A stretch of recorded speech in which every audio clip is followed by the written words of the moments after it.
Boom.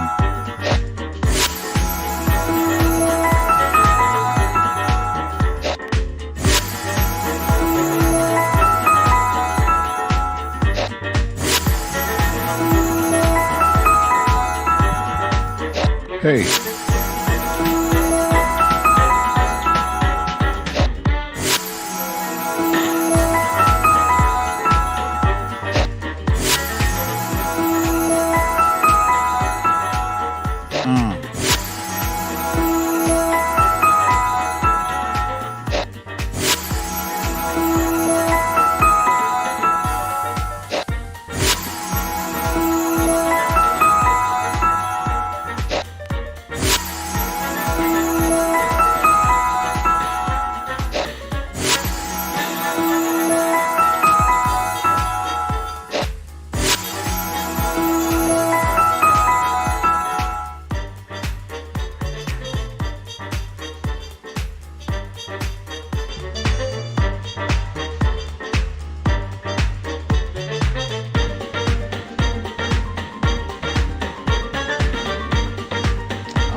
Two tunes.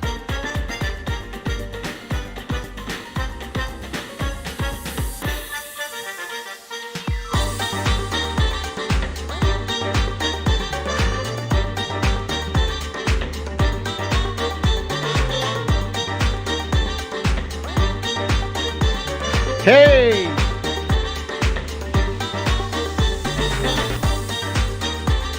All right.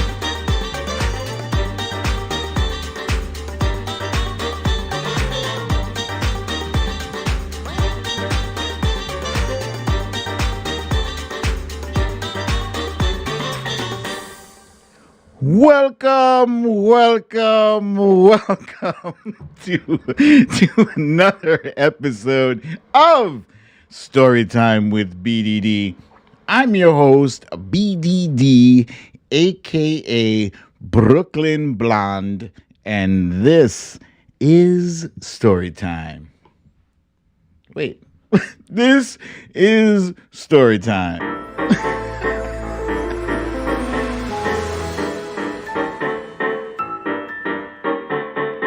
Blonde Brooklyn Dad Defiant. That's me. Happy Friday, guys. I am so excited for Friday and for the weekend. And I have reasons for being excited.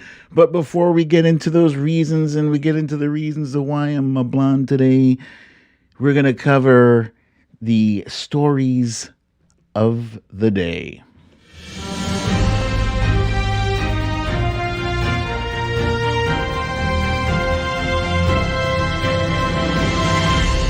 Stories of the day.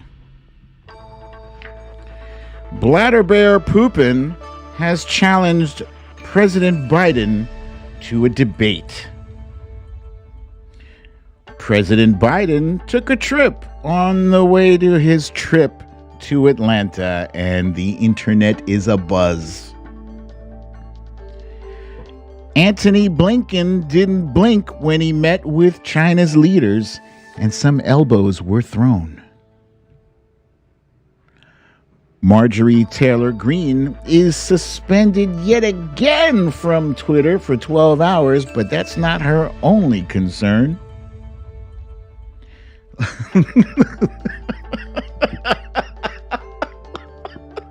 This raggedy bish. Jesus. Guys, I swear to you, I've seen that picture like, at least a dozen times today as I'm setting up the show, but it just caught me by surprise. He's so pathetic. Oi! And, this dude is considering a run for the President of the United States of America. That's insane. So why am I wearing the wig? I don't know. I just felt like it. The time felt right, So I saw some people commenting about March Madness.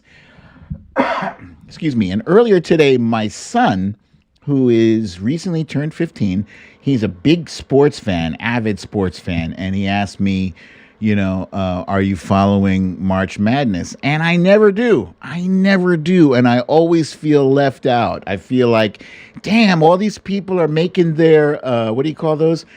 The charts, the brackets, whatever. And like, I'm sorry, it's like 100 teams you have to know about.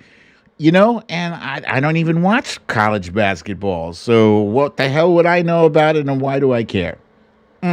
Some people are seriously into the March Madness, and hey, that's great. That's good for you. It's kind of excited. Yes, Cindy wants to know fantasy football. Yes, indeed. You ask me the stats of any running back or quarterback, and I got you. But yeah, this is just the college basketball and college football is way too many teams to keep track of, and all the different conferences and the ACC and the Big Ten and all that. Who knows? Hey, RJ says they are 1/2 vaccinated. Good for you, my friend. I got very gray since the last time you saw me. That's Clive, and I hope the gray continues. I like it. It's a good look for me. Here's some randomness before we get into the quick hits. I mentioned earlier that I'm excited about Friday and the weekend, etc. Okay, so I may have mentioned yesterday that I am chomping at the bit to watch Zack Snyder's new Justice League movie that wifey and I took a peek at it, and it looks fantastic. So there's that. And there's also, my superhero fix is getting on right now. There is the Falcon and the Winter Soldier is now available, that first episode. Whoo! So if that's enough for it to be a great weekend for me. So I'm exciticus about that. Let's see. All right. So without any further ado, let's jump right in. It was a quiet news day, believe it or not. It was quiet, but let's jump into our quick hits. Hit him! Hit that some bitch. Hit him! All right. So the quick hits. Boom. Let's see. That's too loud. All right. So, as I mentioned earlier, Marjorie Taylor Greene, this QAnon fanatic, she had been, she was suspended by Twitter yet again today. And then the internet let out a great hurrah!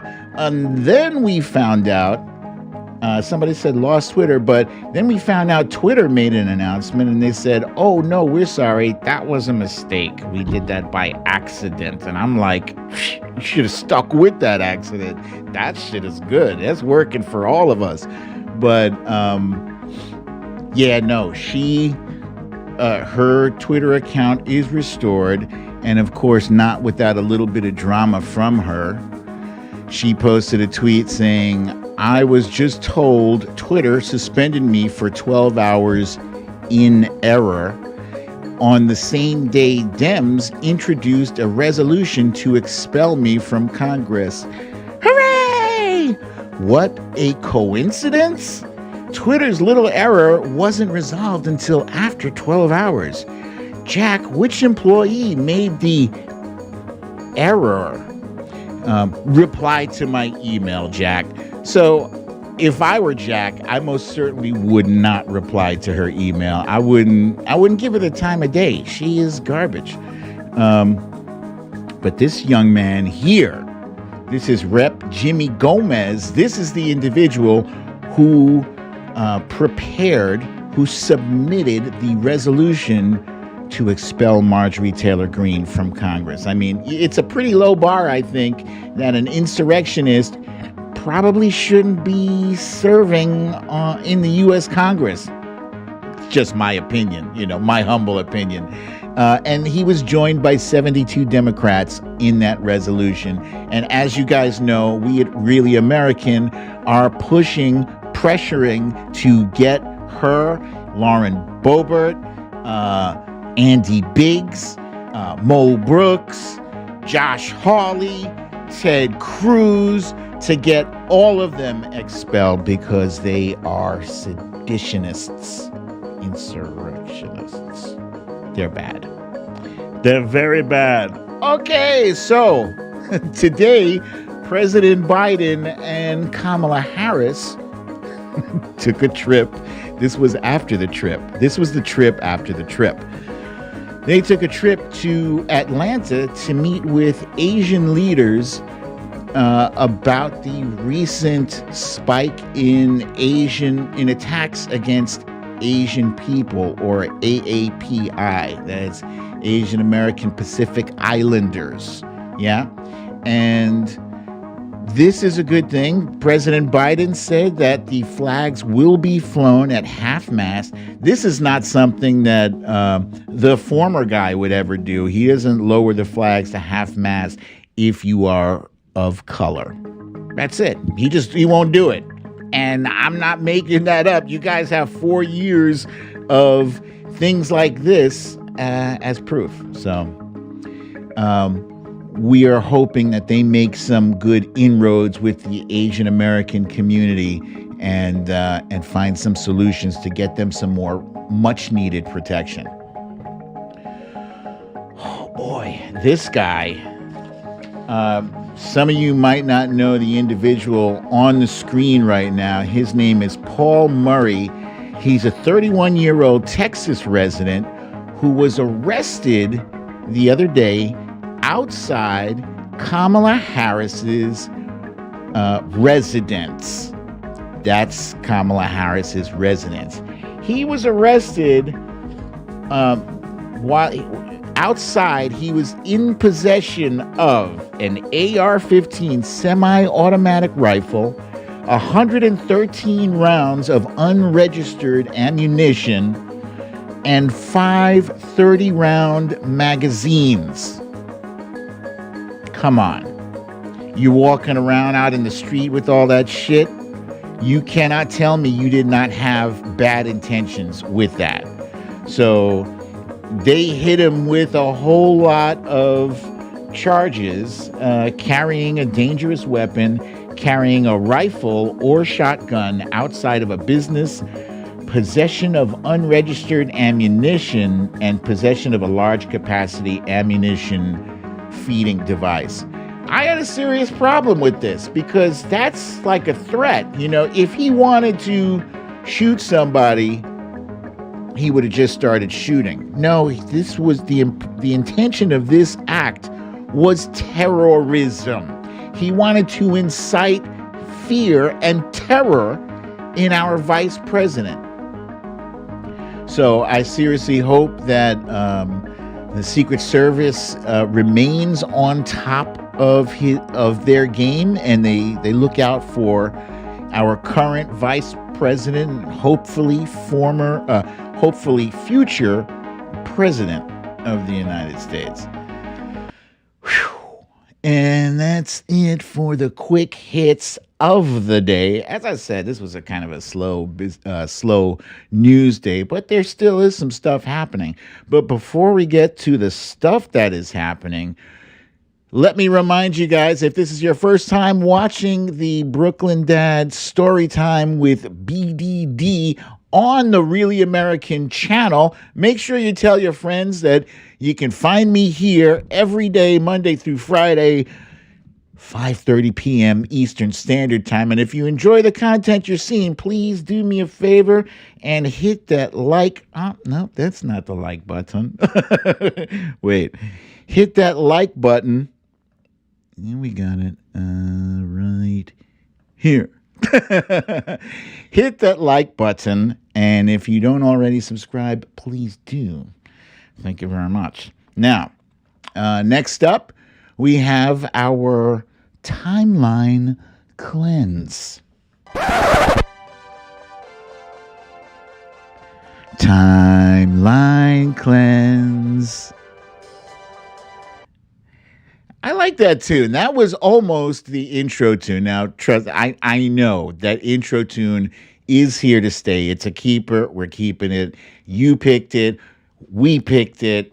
That is what it is. But that was a close second or maybe third. All right. First up, you guys know I am a dog lover. And many folks who are dog lovers, one of our biggest fear is losing our pups. They get away from us and we can't find them no more. Well, one little boy lost his dog, and this dog was gone. He just went chasing after rabbits. This dog was gone for 2 months. And then the dog came back.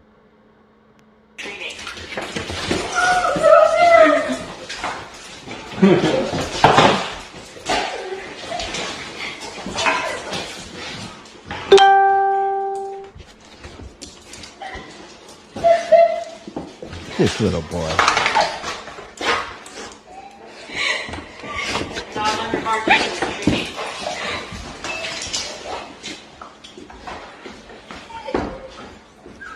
Dog under guard 2 is treating.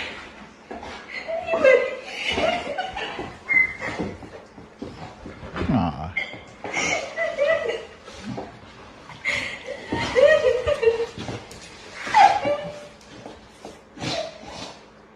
I'm not crying, you're crying. Damn it. Sometimes tears are cleansing. That's why they call this the timeline cleanse. All right, moving right along. Don't put your tissues away yet. Brooklyn Dad, why are you doing this to me? I want to be happy. This is actually a happy story. Next up. As we all know, the pandemic has hit many of us hard. Some people harder than others.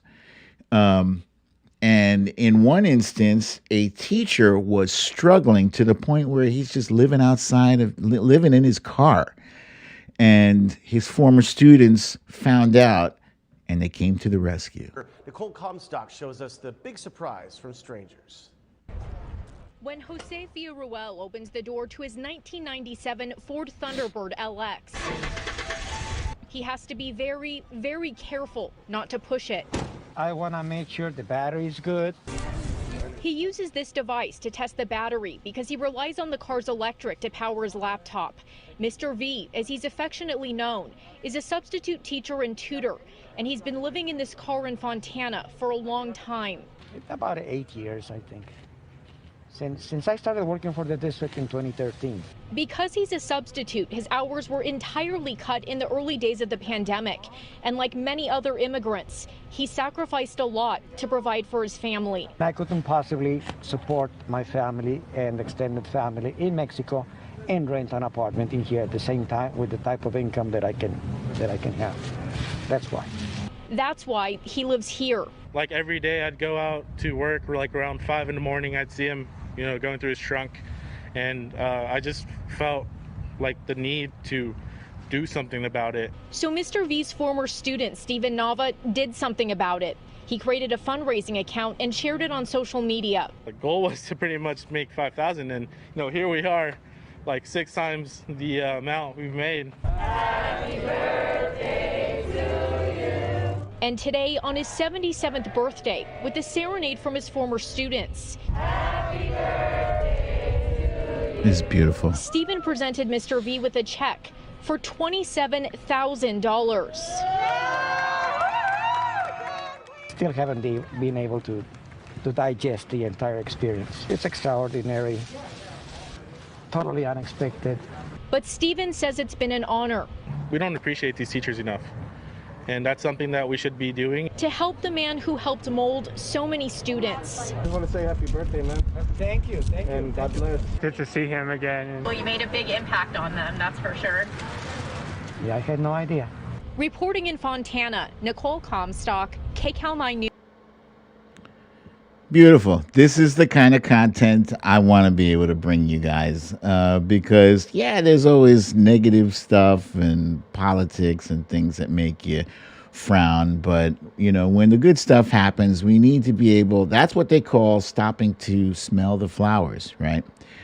This next video, I promise you're going to enjoy this. We're going to watch this one a couple of times because it's very short, but it's amazing. This next one is a grandma. Pretty sure she's a grandma. It doesn't really say that she is, but she put together this video that it just blew my mind. And without further ado, I give you the queen of edits.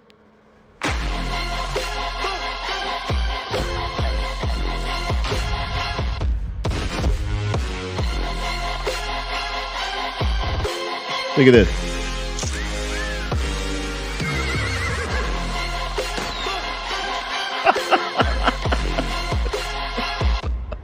That's so fantastic.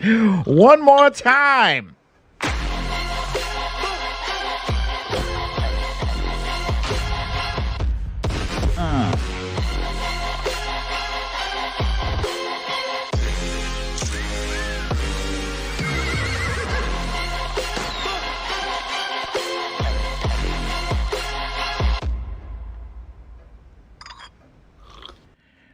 I need to know how she did that. I need to know how she did that. That part where she's like frozen in midair and it's video. That shit is insane. I love it. I love it so much. That was incredible. So, yeah. Without further ado, now it is time for us to do our final roll call of the week. Show me where you're coming from. Show me where you are at. Show me now. Yes, she did win, Mo. Yes, indeed. Hey, there's Deb from Arizona and Cecile from Grapevine, Texas. Loving our pups, too. Let's see. Oh, Jennifer. Wait, who said that? Samantha says it's a special filter on TikTok. Of course, I don't even use TikTok. Cindy from Lakewood, Washington. Jennifer Rayner from Wisconsin Rapids. That's Jeffiner68. Pandora from Boston and Olivia from Seattle. Jamie from Oshkosh, Wisconsin. Hector from Bronx. Hey, Hector from Bronx, New York. I don't recognize you, so I think this is a new fan. Welcome, my friend. Synth fan from Orlando, Florida. Kathy Murphy is still stuck in CT. K-Love from Florida. Fox Hill Dreams from Aiken, South Kakalaki. Monique from the DMV. She Bee from Chicago. Cha-Cha in Seattle. Valerie in Staten Island. C from Kansas City. Patty from Gainesville, Texas. Punxsutawney Mo from Punxsutawney, Pennsylvania. Sinsanity from Boxborough, Massachusetts. Howdy from Cajun Country in Southwest Louisiana. That's Shari, y'all. Anita in Columbus, Ohio. Gavin from sunny Scotland. Samantha from the Bronx. Marie from North Jersey. Julian Gauthier from the Central Coast of California. Happy Friday to you. Roger Gray from Farmington, Maine, wishing he was wearing a wig. Sylvia Correa in Portugal. In Portugal, she says an average teacher earns about 1,200 to 1,400 euros. Fun fact. Kathleen Cross from sunny Boothwyn, Pennsylvania. Sunny finally.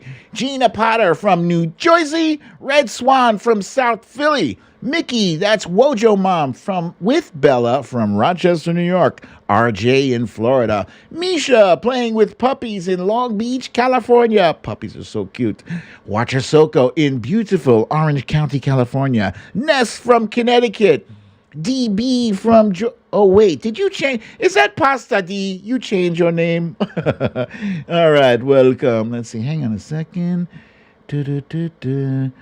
Okay. Stacy in Sunbeam, SoCal. Bernadette in Phoenix, Arizona. Tina G in Albuquerque. Solid Blue Sister from Southern California. Paula Freitas from Madeira, Portugal. Good evening. Michelle from Berlin CT is here. And the Joe Tough Guy is here from San Francisco, California. All right, tough guy. Victorina from Pahrump, Nevada. Lee from Leeds, UK. The Trump Reaper in nasty, sweaty, long bitch, California. Asmila J is listening today in Houston. Wilbur, row, row. That's our dog lover buddy from Martinez, Georgia. Anissa from Berlin is here. It's late in Berlin right now. It's pretty late. Welcome, my friend. Dankeschön. Hector says he's, old fan, but first time on the podcast. Welcome, Hector. And Sylvia Correa, still sunny from Madeira Island, Portugal. And everybody is welcoming you, Hector. Glad to have you here. Let's see. Samantha B. from sunny Northeast PA. And Lori B., better late than never, from Rowley, Massachusetts. Linda from Aiken, South Kakalaki. Let's see. Stella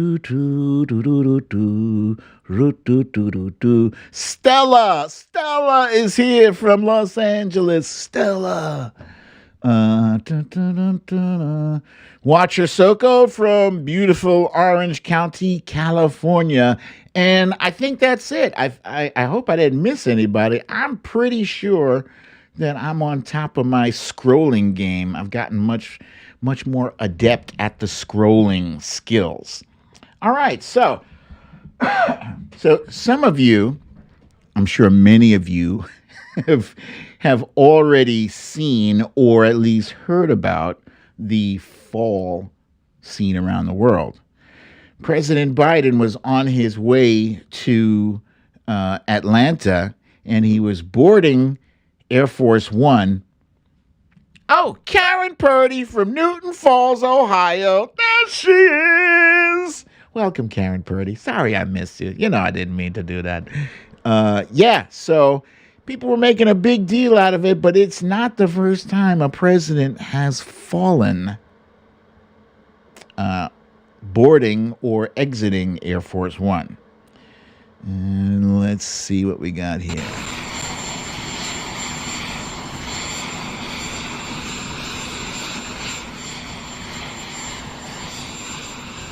So far, so good.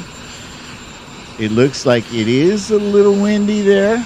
Not too bad, but you can see the wind is blowing a little bit.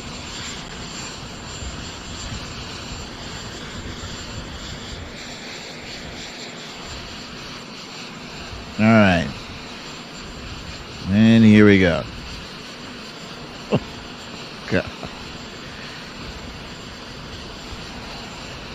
Oh. Up. Oh.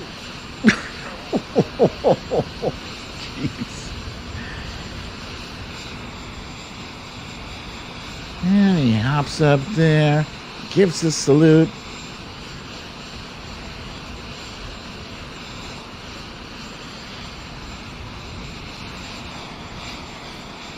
And that's it. Okay.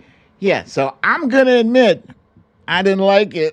I did not like it because, if I'm being honest, and I love to be honest because that's the way to be. If I'm being honest, yeah, I did jump all over Spanky McDumbass for his many, many, many, mishaps. The difference here is that Spanky was the one making physical ability like the cornerstone of his attack on Joe Biden. But as far as this Air Force One is concerned, or falling in general, shit. Fun fact here, although it's not really that much fun. Last year, some of you may recall, Wifey did fall on her way down the steps out of our front door. We only have 5 steps in the front, but it happens. And she missed a step. She broke one ankle. She sprained the other ankle. And she's crazy young. She's younger than me. Crazy younger than me. So, Yeah. So, and me myself, I have fallen. In fact, I remember when I was 27, 28, I was in my late 20s and I fell, sprained my ankle, and broke my tailbone. I fell backwards. That's not easy to do. Yeah, broke the tailbone and the ankle. So it does happen. But the first president that we are aware of to be caught on video falling, that was President Gerald Ford. For President Ford, the year seemed full of snags. In June, he fell down the plane steps on arriving in Austria. Don't. But a whole lot more serious were the two attempts to assassinate. Yeah, that shit happens. So the funny thing about that is when Gerald Ford fell like that, he basically created a career for Chevy Chase. Chevy Chase on Saturday Night Live. In fact, I think some of the hardest times I've ever laughed was watching Chevy Chase portray Gerald Ford. This is another angle of Biden's fall. There's Gerald Ford right there. And yeah, Chevy Chase carved out a career for himself doing pratfalls on Saturday Night Live. So yeah, that was a big fall. But, he survived. He's elderly dude, but he was fine afterwards. Yeah, he hit the deck. He hit it hard, too. It was slippery, though. The stairs were slippery. And, that is President Ronald Reagan. President Reagan is one of those presidents that many conservatives hold up as being the ideal Republican. Yeah, he fell too. Yeah. There's George W. Bush. He did stumble on those steps. He wasn't a great president, but nonetheless, he was yet another president. I'm sure at the time he fell, he was way younger than President Biden. And yes, even President Obama. What? That dude is young. And his thing, he liked to fly up and down the steps, with his little swerve thing going. Yeah. So falling is nothing new. But again, when you make such a big deal out of somebody's physical abilities, such as Donald Trump made, he made it a cornerstone issue of his campaign, calling Joe Biden Sleepy Joe. Meanwhile, here's Grandpa being led down a ramp, a scary ramp with an incline that was, you couldn't get a toy cart to go fast rolling down that ramp. Nope. Here's another time when he was going up a series of steps and he did kind of lose his balance there. Amazingly, he did not topple. Like a weeble, he wobbled, but he didn't fall down. And the expression on his face right here is classic, similar to this expression when he's attempting to catch a baseball thrown underhand to him.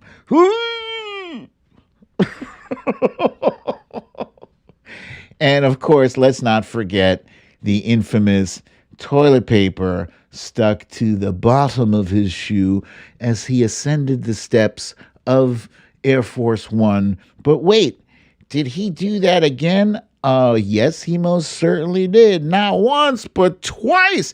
You'd think after all the fallout from the first toilet paper shoe gate, somebody would have been looking out for this jackass. But no, nobody cared.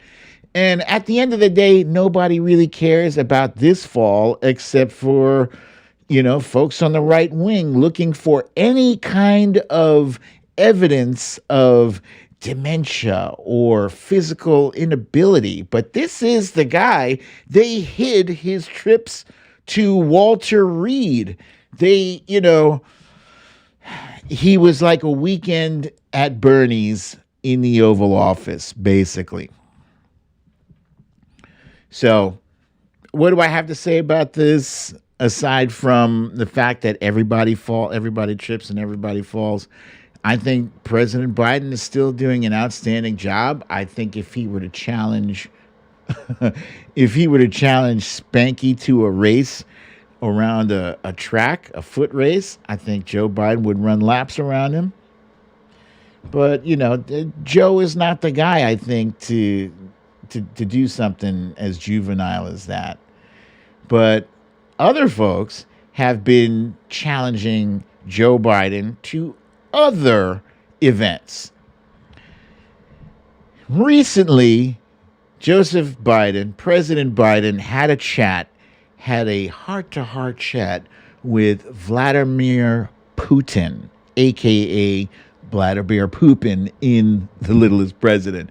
But yeah, he had a serious man-to-man talk with Putin, and he told him that he's a killer, and that there are going to be consequences for meddling in our elections. And Putin didn't like it. He did not like being spoken to like he was his equal, because yeah, you're president, I'm a president. The head of your country, I'm the head of my country. We both have the ability to obliterate each other if we wanted to, but we don't want to because that's stupid. But would I ever want to see a bald eagle in a fight with a bear? No, not really, because I think in real life, if the bear could get his paws on the eagle, it's over. But that eagle, what makes it so fantastic and majestic, he's got that sharp eyesight. He's got sharp talons. He has flight. He has the ability to fly. So, who knows? That might be a close match. But I don't want to see it. What I also don't want to see is Joe Biden debating Vladimir Putin. Vladimir Putin's ego, I suppose, was so badly bruised by the talking to he got from President Biden that he challenged him to a debate, like immediately. No preparation. No, just you and me, and we do this, and I show you how to do debate. Yes? Da? So in this picture here, Joe Biden has met Vladimir Putin before, and this does not look like an adversarial relationship. In fact, it looks pretty cordial. It looks like, and look at this. Joe is laughing it up with this murderer, this murderous dictator, right? Very different photograph from this one. President Obama, you guys have all seen this one. President Obama is staring down Putin like he stole something. But, that, believe it or not, guys, that snapshot of Obama and Putin, that is the only one I could find where Obama has that murder stare in his eyes. Aside from that, I've seen, at least a dozen other pictures where he's smiling with them, and he is also being cordial. And you know what? When you're the leader of a country, you kind of have to be cordial. Even if you don't like the person, you have to represent your country, But yeah, that was a badass picture. I do love that picture of this one. This picture. I love this picture because it's badass. And it is a stark contrast with this one. This was the infamous Helsinki meeting in 2018, where Putin and Spanky had a private chat behind closed doors.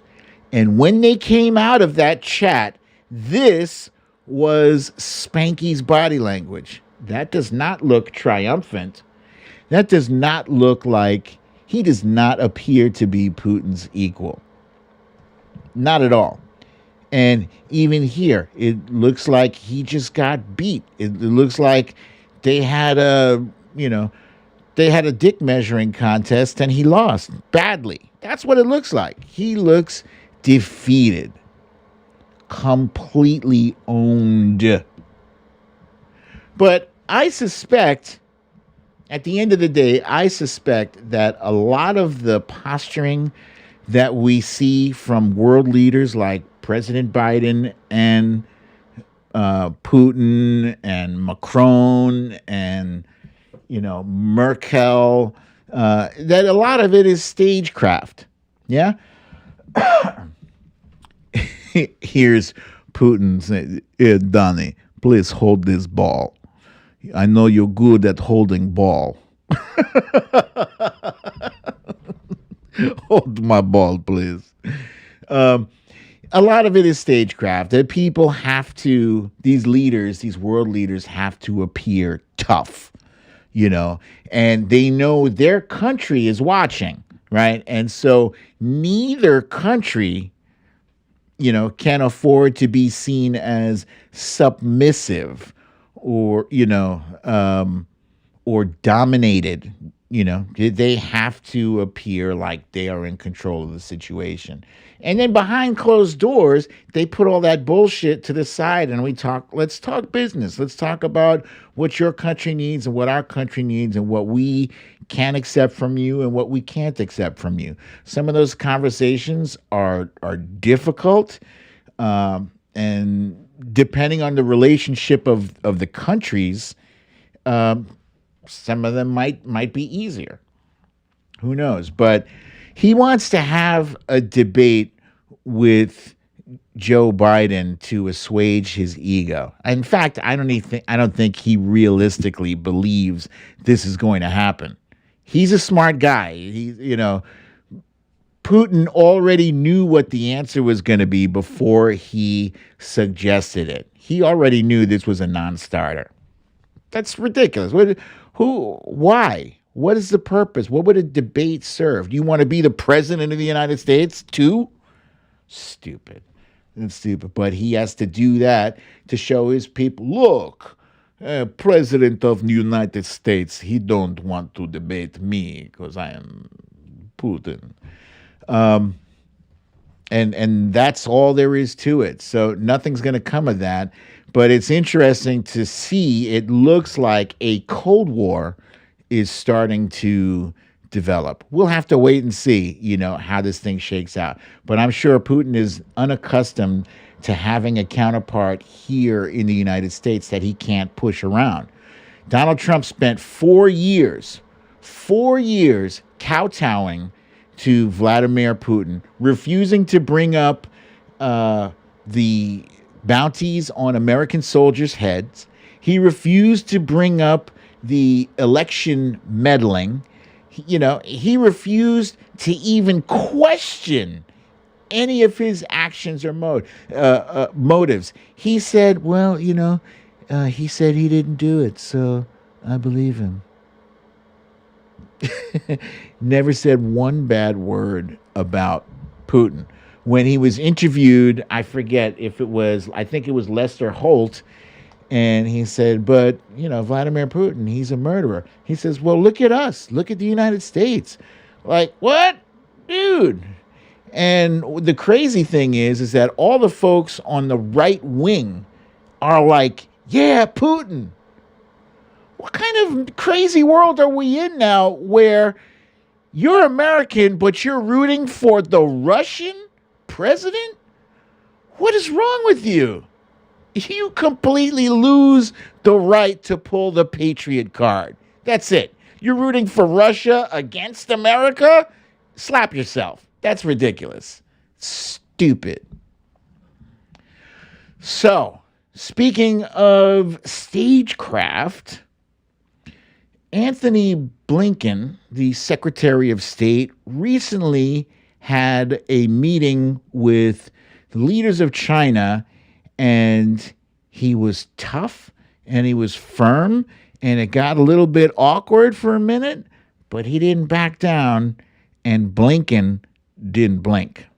We'll also discuss our deep concerns with actions by China, including in Xinjiang, Hong Kong, Taiwan, cyber attacks on the United States, economic coercion toward our allies. Each of these actions threaten the rules-based order that maintains global stability. 倒打一把是不行的。 Well, you can't blame this problem on somebody else. I have to tell you, what I'm hearing is very different from what you described. I'm hearing deep satisfaction that the United States is back, that we're re-engaged with our allies and partners. I'm also hearing deep concern about some of the actions your government is taking. 我们把你们想得太好了，我们认为你们会遵守基本的外交礼节。 Well, I think we thought too well of the United States. We thought that the U.S. side will follow the necessary diplomatic protocols. 所以我们刚才必须阐明我们的立场。 So for China, it was necessary that we make our position clear. 我现在讲一句，你们没有资格在中国的面前说你们从实力的地位出发同中国谈话。 So let me say here that in front of the Chinese side, the United States does not have the qualification to say that it wants to speak to China from a position of strength. A position of strength. It's like what I was saying before. It's all about strength, or at least projecting the image of strength. Yeah? So when I said stagecraft, this is exactly what I mean. So to their citizens, to the citizens of the United States and to the citizens of China, these leaders have to project strength, or as Lee Saunders just pointed out, power. Yeah? But I like what Tony Blinken did. You know, he did not mince his words. I think he said them as diplomatically as he can. But for a long time, China has had some serious human rights violations and issues. They're also not going along with the global climate change accord. They're manipulating their currency and a whole lot of other trade-related issues that I'm sure you hear about on the political shows all the time. They're not holding up their end of the bargain. They are kind of cheating, right? And so now it's a new administration. We are now in the Biden administration, but the stance on China has to remain staunch, and it has to remain, strong. We are probably the only country, aside from Russia, that can bring China to the table. That's it. At one point, I think Blinken, I'm not sure I agree with this assessment, but Blinken said that he agreed with Trump's approach to China. And when I say agreed with his approach, he means the toughness. The toughness has to remain, has to be there. You cannot negotiate from a position of weakness. You lose. And that's what that guy was saying. He says the United States wants to negotiate from a position of strength, but they are incapable of doing so. We shall see. We shall see. The United States is coming back, and our allies know that, and there's strength in numbers, and that's what we have to do. But we've all heard the drum being beaten over and over and over for the past decade. People have been saying China is a threat. China's a threat. At one point, I remember people starting to take classes in how to speak Chinese. Why? Because they were pretty sure that at one point, China was going to own the United States. They own so much of our debt right now. They have incredible leverage.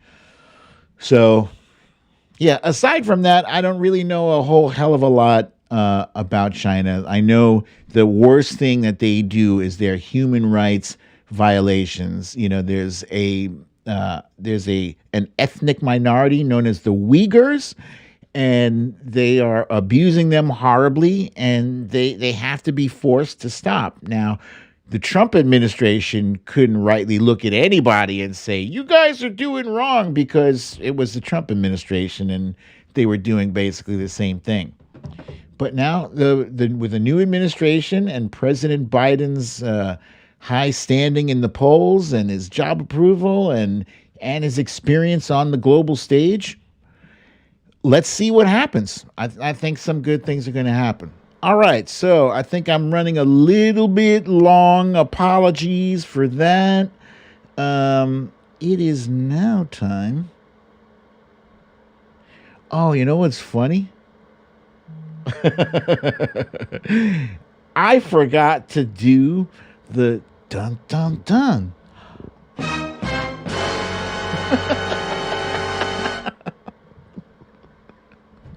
All right.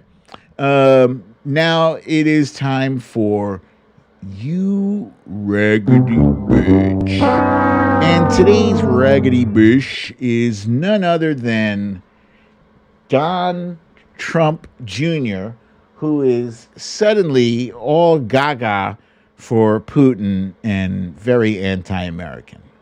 Now, question is this. Why would Vladimir Putin immediately call for a debate with Joe Biden with no time to prepare?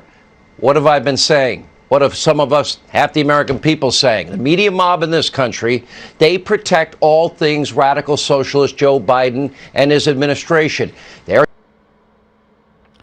Yeah, so Mr. Dirtface here is a big fan of Vladimir Putin, and he is looking forward to... Wait, why is my thing not working? Hold on.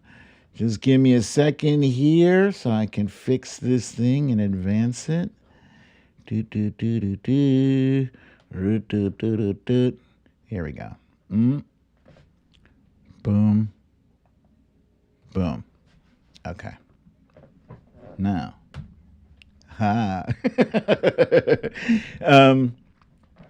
Yeah, he's all excited about Putin inviting Biden to a debate.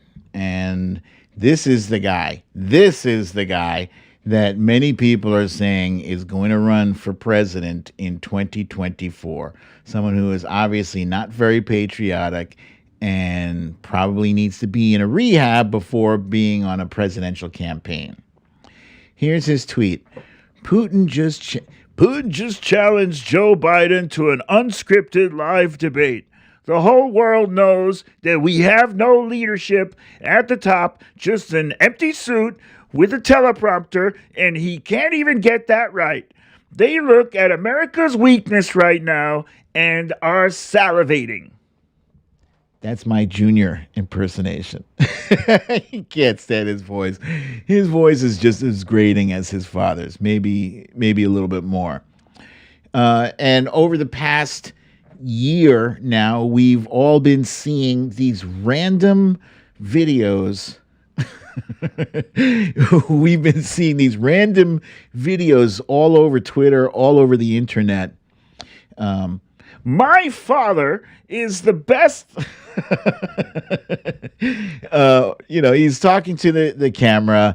He often appears to be inebriated, playing with the cocaine. This was one of the most ridiculous videos he took, lying down in bed. I don't know what his deal is. I mean, can a guy like this realistically run for the office of the president and win? Is that even a thing? Do you just have to be the douchiest, assholiest person around? Is that what it takes? Pay no attention to the fact that the president of the United States is so frail that he got knocked over repeatedly by a gust of wind. Nothing to see here at all, folks. Yeah, that was his tweet today. And, the entire internet stood up and slapped him down with videos of of his dad with toilet paper on the shoe, with his dad, and being led gently down the ramp. Like, shut up, Junior. Have a seat. This is not your. this is not your time. Oh, by the way, this picture here, that's in the book, guys. That is in. This was the inspiration for this depiction of Spanky Jr. I had to show you that one. Let's see. Yeah, this is this tool from, I don't know, high school or college. Yeah, he does sound. Junior sounds. Samantha B says Junior sounds like a drunk Kermit the Frog. Yeah. So, yeah. Junior, normally I wouldn't spend any time paying him any mind, but he's up there along with Tucker Carlson. Those two guys and probably Ron DeSantis, those are probably the three leading candidates for the Republican presidential nomination right now. Spanky Jr., and I'm not even saying Spanky. No, I mean, everybody on the right, they want him to run again. But if he's not in prison by then, he's already a shell of his former self. He should just chill out in a nice federal penitentiary, and that'll be that. Okay. All right, ladies and gentlemen, you guys know what time it is. Laurie B. says remember to hit the like button for BDD, and please do so. Thank you so kindly. It is now time for the Liddle'est President. The Liddle'est President is available on BrooklynDadDefiant.com, also available on Amazon.com. If you want to get it on Amazon.com, that's fine by me. Yeah, it's good. But if you would rather get it on the BrooklynDadDefiant.com, there are advantages to doing so, because when you do, you get this beautiful swooshy handwriting. Look how beautiful and swooshy it is. And it says Hui Juan, but I can say whatever you like. Anything. The Liddle'est President. Tracy, you missed the whole show. Oh, yeah, there's no notification because this show is now being broadcast from Really American. So check it out on the Really American channel. Please subscribe and hit the notification button next to the show so that you get the notification. The Liddle'est President is starring President Barack Obama, Hillary Rodham Clinton, Speaker Nancy Pelosi, Joseph R. Biden, and the R stands for ready to kick that ass.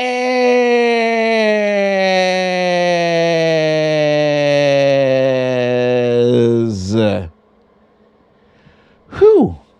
Bladder Bear pooping, holding the puppet strings on Spanky McDumbass. Complicit Barbie. Rudy Giuliani. Gummy McJuicebox. Kellyanne Conjob. Stephen the Snake Miller. And Mitch McTurtle McConnell. Excuse me. Let me just do this here. We have a lurker trying to start some shit in here. Let's see. Boom. Okay. And now, ladies and gentlemen, it is time for our favorite page. Because This is Spanky McDumbass. Spanky McDumbass is sad.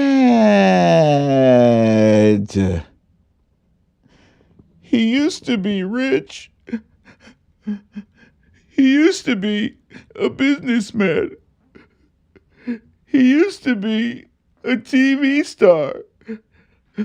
He used to be the Liddle'est president. But now Spanky McDumbass is in jail. How did he get here? Let's go back.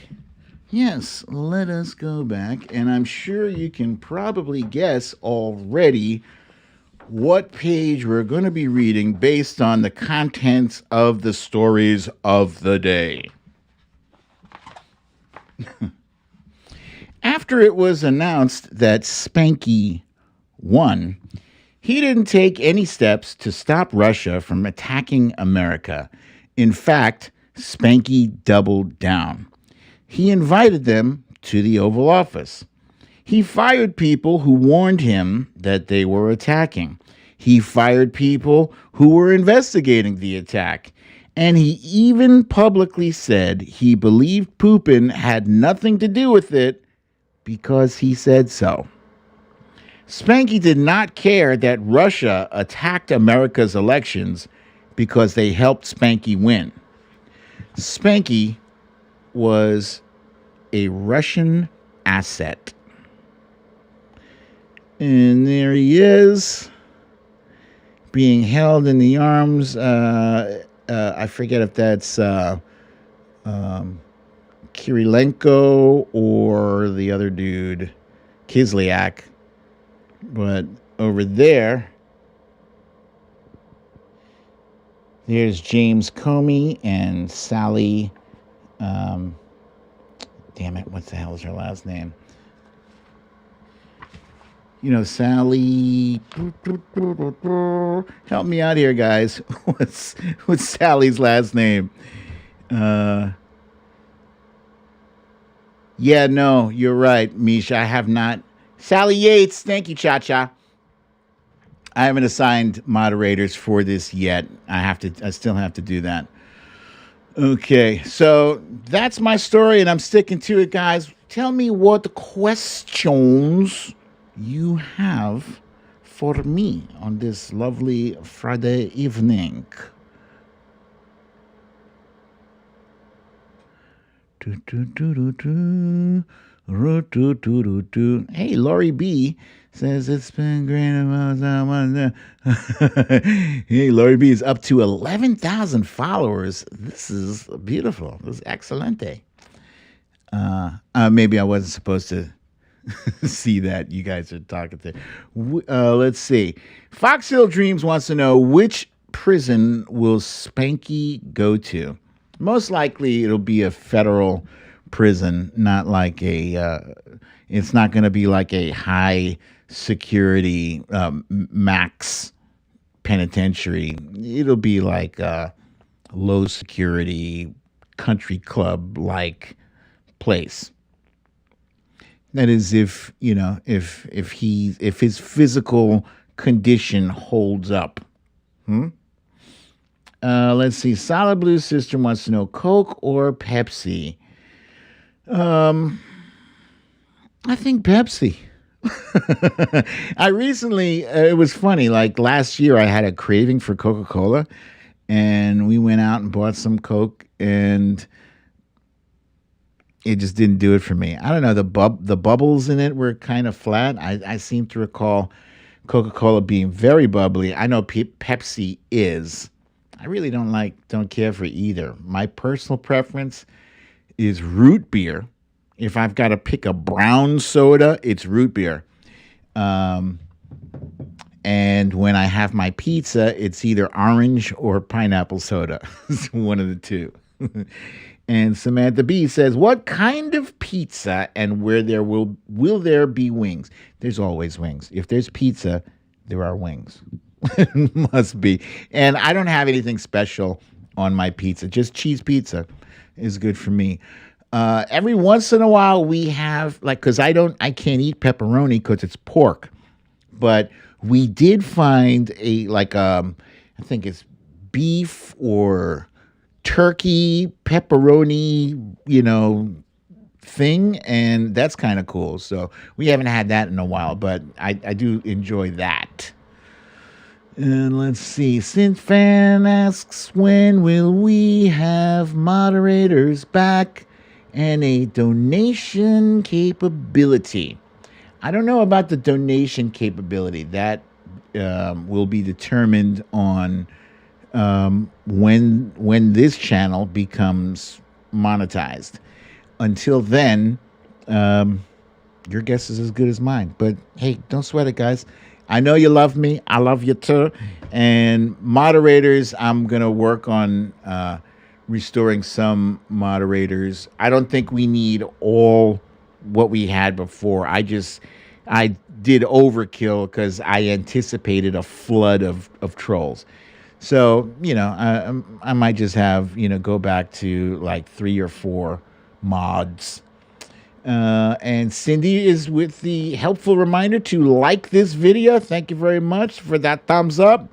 Paula Freitas wants to know, where's Rain? Rain is out there. She's probably in her bed now, just chilling. And the Trump Reaper, this is the last question of the night. BDD, will we be able to download the Periscope shows? That's a good question. I really don't know. I don't know, because after March 31st, Periscope is no longer being supported by Twitter. So if you want to download shows from Periscope, probably now is your time to do that.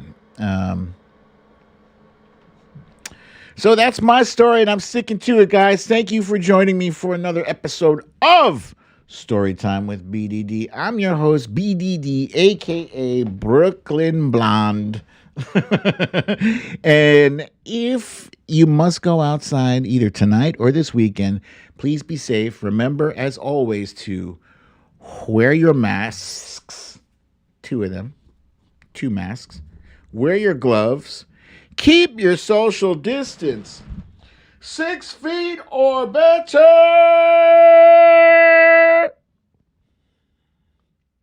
And have a lovely, relaxing, entertaining weekend. I'll be here same time on Monday. I love you all. Peace.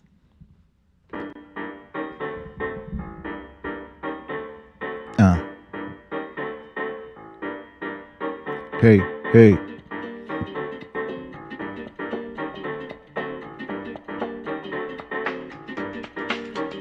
Boom.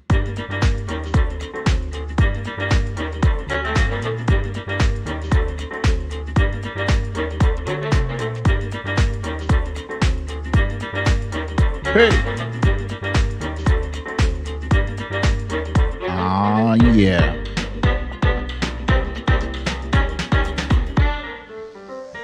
Hey!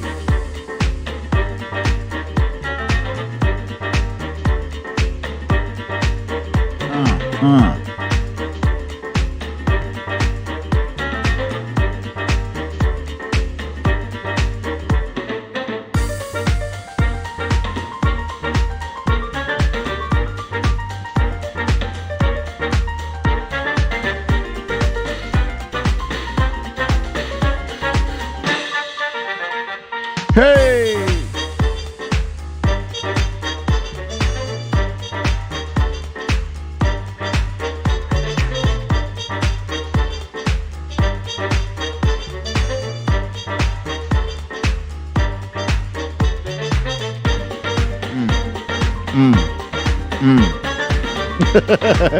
Roger.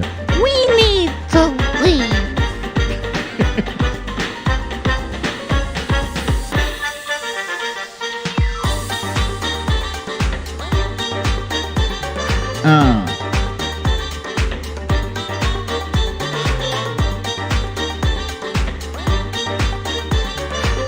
Yes, Pandora, this is a YouTube.